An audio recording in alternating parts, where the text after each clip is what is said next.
ఈరోజు మేము మీకు చెప్పదలుచుకున్న, దేవుడు చెప్పదలుచుకున్న మాట ఒకటే.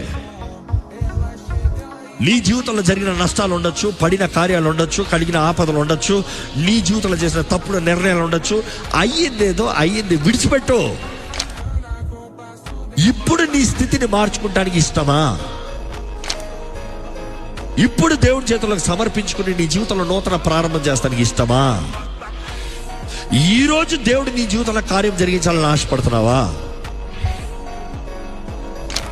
ఈరోజు దేవుడి జీవితంలో కార్యం చేసిన దాన్ని బట్టి తిరిగి చూస్తే ఎవ్రీథింగ్ టైమా. Don't rush. విత్తే కాలం ఉంటుంది, కోసే కాలం ఉంటుంది. విత్తిన వాటిని ఎవడు కోయడు.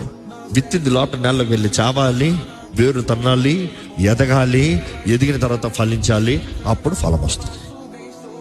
కంగారు పడద్దు. There are seasons in life.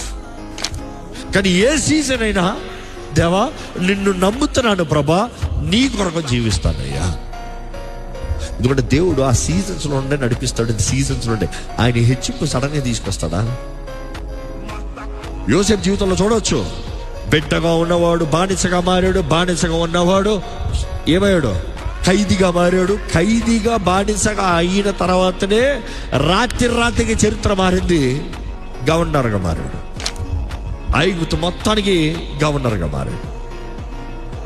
Don't expect governor డైరెక్ట్గా. There is a process.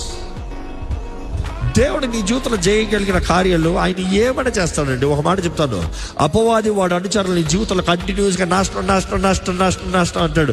దేవుడు కానీనంటరా, మీరు ఎంతైతే నాశనం చేసి నా బిడ్డ ఎంతైతే వేస్ట్ అని చూపిస్తారో అంత రివర్స్ చేసి నా బిడ్డ దానికన్నా బెస్ట్ అని చూపిస్తాను. That is what God is capable for if you believe.